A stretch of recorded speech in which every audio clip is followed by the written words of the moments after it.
Hey guys, and welcome back to Setting the Tone. I'm Jordan, and my baby Sailor's with us today, and my husband, Will. So, oh babe, okay, we're gonna jump into it again. I like to just jump into it. I brought the date deck. Sure you did. Yeah, Of course you did. it's on my Amazon storefront too if you guys want to try it out. So, not sponsored, just shop my Amazon storefront. Okay, I'm gonna pick a card, and this is how we're gonna start off. What song or band defines your teenage years? Song or band that describes my teenage years. Yeah. So this is funny actually. I was on TikTok. I'm always on TikTok. You're always on TikTok. And I saw some old Gucci Man Okay. music. Okay. Don't judge me, y'all. I was in my Okay. Gucci Man and Jeezy Gucci, bag. Gucci. You remember that one? Yeah, sadly I did. But no, that described my teenage years. Like I remember driving to school in high school, and that being like I had to have some type of Gucci Man in the morning. Me too. Oh my gosh, we're a match made in hell. Stop. You did not have Gucci Man in your I promise I did. I promise I did. Oh my gosh, I like did. Tommy Lee and Pamela. On a camera. Hey, Yes, I chill. really did. Chill. How do we not know that about each other? Okay, so although I did listen to Gucci Man, my answer for this question, my song or band that would describe me would definitely have to be Soulja Boy. Like, kiss me through the phone. You like a kiss me through the phone type of girl. I was, I like to cupcake, and yeah, so that would be me. Okay, so today I was thinking we could talk about the truth about marriage. I just feel like people be lying. Well, okay, let me not say that. I feel like people lie. I feel like people don't tell the honest truth about marriage, and they make a lot of people feel like it's just rainbows and butterflies, and it's like just so perfect after you date, you get engaged, you get married, and then everything is just cool. And that was at least not my experience, and not anyone that I know, any of our friends, like that. It just wasn't like the perfect scenario. It was like a lot of work. It's always going to be work. What do you think let's say our first year or two, how was that being married to me? Like, what was that transition like for you? The first year was on the outside looking in. It was, oh gosh. Sailor spitting up. Oh gosh. We're back. What was our first year like? How would you describe it? If I were on the outside looking in, Yeah. I would say it was fine. But since I got to see it front row and looking back, Yeah. it probably was, I would probably say it was trash. Yeah. It was trash. Mainly because of me. Yeah. I wouldn't say I had a lot to trash. do with it. I wouldn't say trash, but it was Well, very difficult. I can say that now because of where we are now, and how our marriage is now. And I would definitely say that because that's something I wouldn't want to, go back into. Yeah. So I would say trash. I would leave it with trash. I'll let you leave it with trash. Let me leave it with trash. I think that it was necessary for both of us. It was necessary to go through that. I think, I walked into the marriage thinking like, oh, this is going to be 50-50. Like everyone thinks like relationships are 50-50, but really it was like, it needed to be 100-100. But the thing is, in marriage, it's not always going to be 100-100. Sometimes that percentage is going to be a little wonky. Somebody's going to have to like fill in. Like, when I had COVID, I couldn't physically, spiritually, emotionally, mentally, I couldn't. And I don't know how I did. And That's you filled crazy. you filled that That was a crazy that time. percentage. There have been times where you've struggled and I've had to step in and step up. So I don't think that, like, I think it's 100% effort. That's what I was getting at, Yeah. the effort part. Yeah. Even if you can't even if your 100% doesn't look like the other person's 100%, it's like you still have to show up and give it your all regardless. Yeah. And I think people don't really, they don't understand that. Because I think the world teaches us that, like, well, if they're not doing their part, then I don't have to do my part. But it's like, no, when they're not doing my part, I really have to do my part. I have to go above and beyond and not be resentful of that. And that's the hard part, is like constantly checking your heart. Like, all right, am I being resentful because Will didn't get up as early as I did today, even though you wake up earlier than I do, you know, or. It wasn't always like that. Yeah. But I think, too, people will look at it now and say, hey, well, that person isn't doing their part. Yeah. I'm going to do my part. If they don't do their part, that's on them. Yeah. I think people will, like, look at it from that angle. Yeah. Which is weird in marriage. Yeah. But remember what the pastor was saying on Sunday? He was saying that, like, if you're keeping score, then he was like, the only people that keep score are opposing teams. Yeah. Not competitors, but opposing teams. Yeah. Competitors. Exactly. Well, competing against each other. Yeah. I thought that was really good, because I think that there was a time where I was kind of keeping score in the beginning. Yeah, I'll be like, well, I did this, and this, and he didn't do these things. Wow, I and had now, no idea you were keeping score. Who was winning? I was winning every day. Oh gosh. I'm just kidding. Cap. It was a hard time. I feel like that first year was really hard. I think one of the hardest parts about the first year, for me anyway, probably for you too, was walking into marriage, having been delivered from my addiction to masturbation and pornography. Yes, I said it. Okay. I was delivered from it on the spot. Did not know what God had for me at this Christian conference. Went to the front for prayer. I thought I was going to just ask for God to, God, I want to get married. Like, I need a ring. But no, God had different plans. And the woman at the front was like, God knows about your addiction to masturbation and pornography, and he wants to break it off you right now in Jesus' name. And I'm like, what? This is crazy. And I just remember kind of like hushing her, like, shh, like, my boyfriend's back there. Will, you were right behind me. And I thought he would hear, and he didn't. I don't even know if I told you that happened, but later on, probably. Sailor's smiling at me. You like this story? It's a good story of redemption. Little did I know, you were dealing with the same thing, and you never told me, and it didn't come out until we got married. You never told me. Well, I didn't have that issue until I started dating you. Guys, soul ties are real. It will affect you.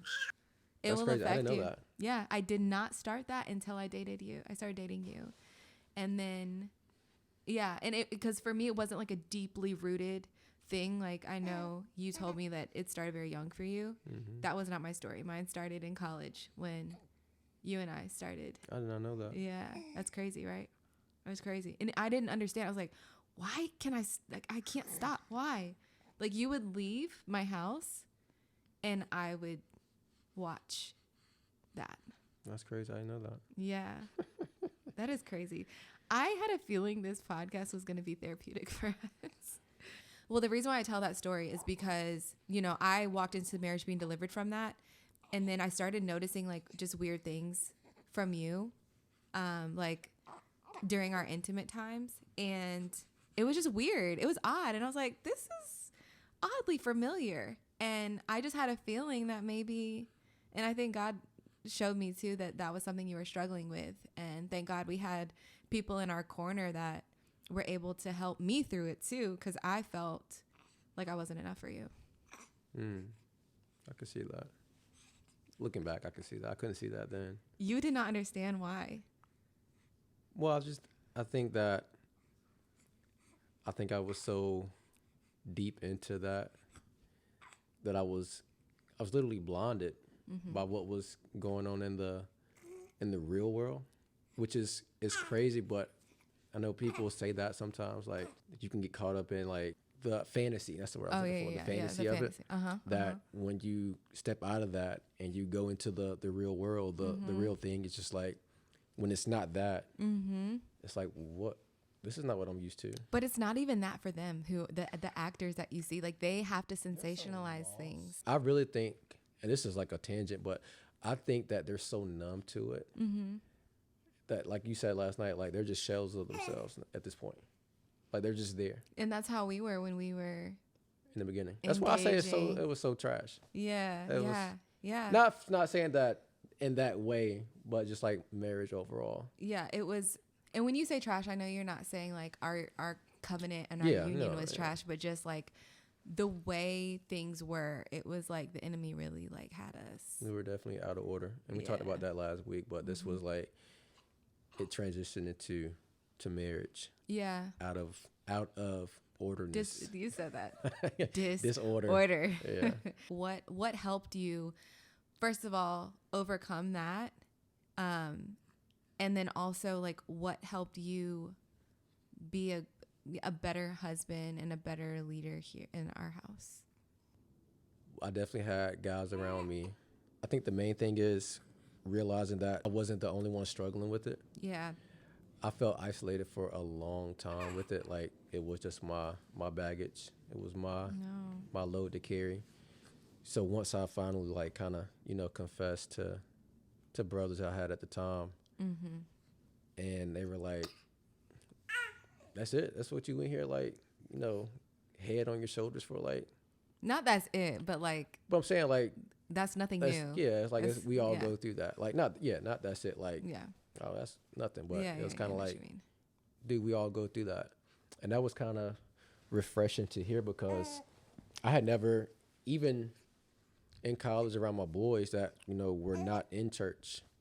And, we did, like, things we shouldn't have been doing at that time, but I wouldn't even tell them that. And if I did, it would be jokingly. It's like a joke. Yeah, it's because it's like there's shame around it, but there's shame around it because like why not be like I just did this and it was great. Which would be weird to say it to a bunch of friends anyway, but yeah, it is. But I think that having that. That was helpful in many ways. And then too, just asking God to break it off of me. I think that was the main thing. Yeah. Cause I thought I was carrying it by myself and I thought I was so far into it that I couldn't be saved from it. Yeah. So I was like, well, I can't bring this to God. This is like it's too much for him. Can't give this up either. I boxed God in on that situation. Dang, that's deep. So I had to fess up. I had to repent. But I also had to put things in place to blind me from that stuff. I'm not blind, but I have to be mindful of triggers. Yeah. I have to be mindful of what leads to even the thought of. Even the thought, what that right. Even the thought of. So it's a lot, it's hard work, but as I get closer to God and wanting to be more in order, it's not that hard. Yeah. I think I told you like maybe a couple months ago that like even the thought of it now is like it's weird to me. Like well, like, you said it kind of it disgusts you. It's disgusting. Yeah, it is. It's disgusting. It is, and that's not to call anybody out. Yeah, no. This is my walk. This is my walk. That was my what's the word I'm looking for? Testimony. That's your testimony. That's my testimony. Right. And but the thing is like sin disgusts God. Like, and it should discuss us too. Sure. It's not the people. It's not like people aren't disgusting. It's the sin that's there, I'm really grateful for the work that you have been putting in because I don't want our kids to ever go through that. I don't want, like, you were so young when you were exposed to porn. And I look at Baby Sailor and I'm like, no. Yeah. Like, I rebuke that. And that was the third reason of wanting to stop. Yeah, wanting to break that. Yeah. That curse off of the lineage. Yeah. Because it's a real thing. Yeah. That's a real thing. It is. I believe in that. Well, I'm proud of you. And I think that it was helpful for me to go through that. Like, cause I mean, God can turn all things, like he can use everything for his good and his glory.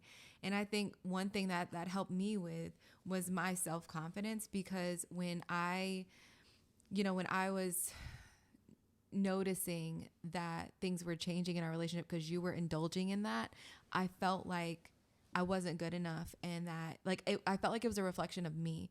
And the women that I was, like the wives of the men you were talking to, they were like, Jordan, this is not a reflection of you. This has nothing to do with you. It has everything to do with Will and his insecurities and his longing to be validated in watching these things. It didn't make sense in that moment, but like as time went on, I'm like, oh wow, this does not reflect of the woman or the wife I am at all, or my level of attraction or anything, you know. That made me feel better.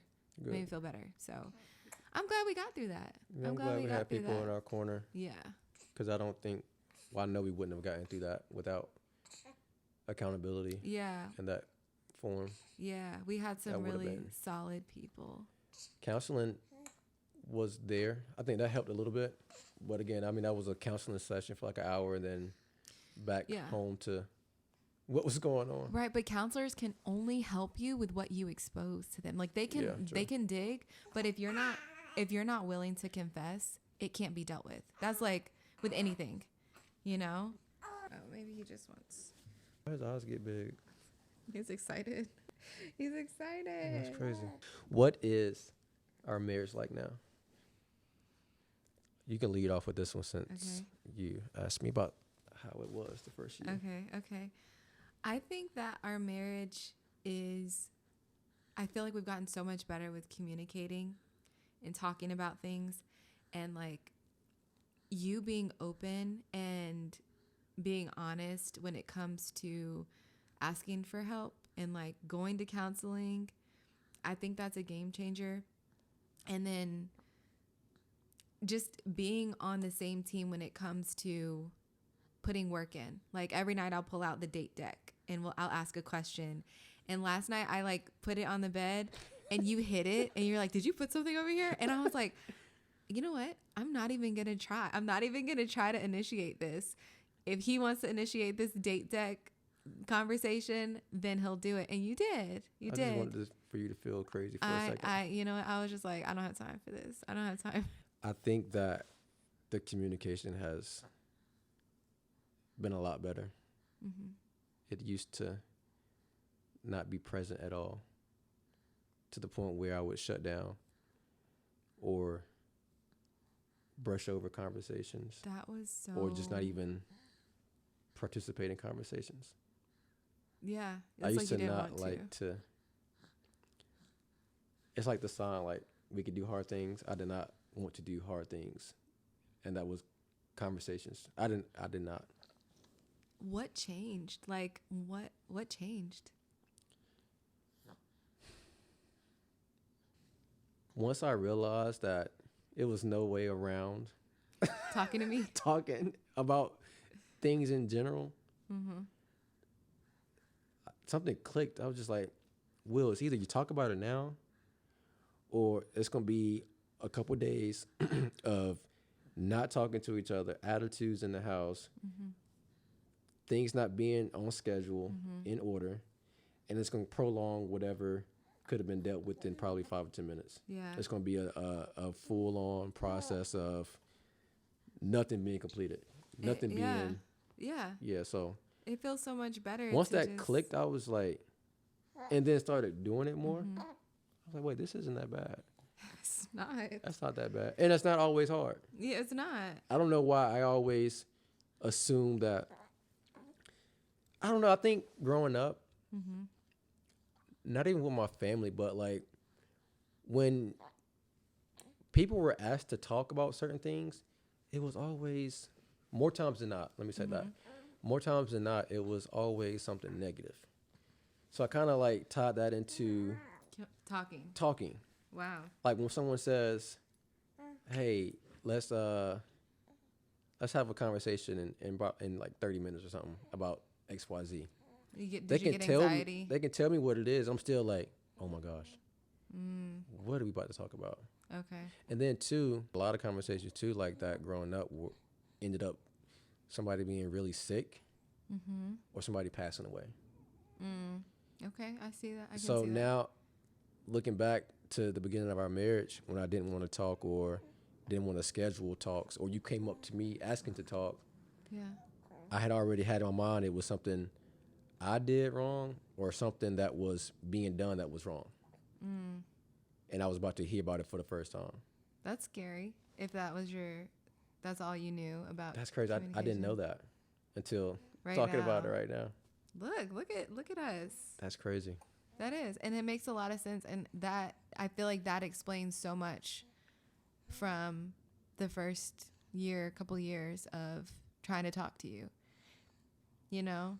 And I can see now too how that could be like, because even though we had been dating for years before marriage, that still being so new and not knowing what marriage was and how it's supposed to look. Yeah. I carried that into the marriage too, because for one, that's all I knew. And then two, I was in a new space. Marriage was new. It was a new space. So I had like double anxiety. Yeah. Like catch-22. Yeah. I can see that. That's crazy. It is crazy. You put a camera and a mic in front of me and I start finding out stuff about myself. Listen. That's crazy. That is crazy. I think it's a good revelation. And it's probably helpful for other people who might have had the same upbringing or the same experience. Like, hey, we need to talk means something very negative. But now I think it's also important that when we talk, we tell each other good things too. Like, hey, let's go talk. Let's go. And then too, let's go hang out. We got kids. I don't have time to be like beefing. That and bro, just tell me before when these kids start crying. No, for real. Because I'm gonna really be on edge, because now I'm in dad mode. Yeah. But I gotta still be in husband mode. Yeah. And I'm pulled. Like what do I do? Well, I think you're doing a really great job with communicating and also receiving constructive criticism. Like if I have an issue or something and I bring it to you, you'll sit and you'll listen to me rather than shutting down. Like you'll have something to say. You used to shut down and you would like close your eyes. Do you remember that? You would close your eyes. I used to doze off. You would. It was like your safe space was sleeping. It was sleep. And I would be looking at you like, this man. Like I would be so mad. And I would feel so lonely. That was a safe space. What? Sleep? Closing my eyes. Closing your eyes. Going to sleep. Yeah. That's crazy. Yeah. I used to sleep a lot when I was a kid. And you used to sleep a lot in the first couple years of our marriage, remember? And that was a huge issue. You would always be napping. I worked a lot too, though. I worked a lot the first couple years of marriage. You did, but like you'd always want to sleep. And I would just be up looking at you sleep like, hey, I'm gonna go do something. Like I come from a home where we're always doing something. We're not usually just like sitting. Like what do you think the biggest misconception about marriage is? The biggest lie about marriage. Tell us. Is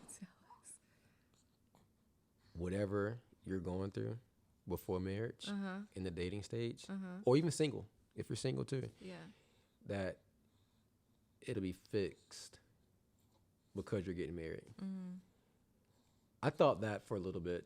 I thought some of the things that I had going on personally would be covered up because of marriage. Yeah. It only got exposed because of marriage. That's so true. I think that's the biggest lie is whatever you're going through, you can just, kind of sweep it under the rug or leave it in the past. But if it's a part of you, it's going to follow you. Yeah, for sure. No, I agree. What's yours? It's like, I would say the same thing. Yeah. I think that, issues that I had that maybe I was hiding, it was just exposed because I realized that I had to hide. Okay, for example, like, let's say going and eating a tub of ice cream. That's something that I would do in private, but now I'm married and I have to hide that from you. But like, I still want to go eat the whole tub of ice cream. So it's being exposed. You can eat the whole tub of ice cream. I'm not going to eat the whole tub of ice cream, but I'm saying like years ago that was, yeah. Do you know what I mean? I do that now. I go to McDonald's. But okay, with someone like, you do go to McDonald's without telling me, but I'd be knowing. You'd be looking like you just ate McDonald's. It'll be on my face. Yeah. Ew, you got a McDonald's face. You look like a Big Mac.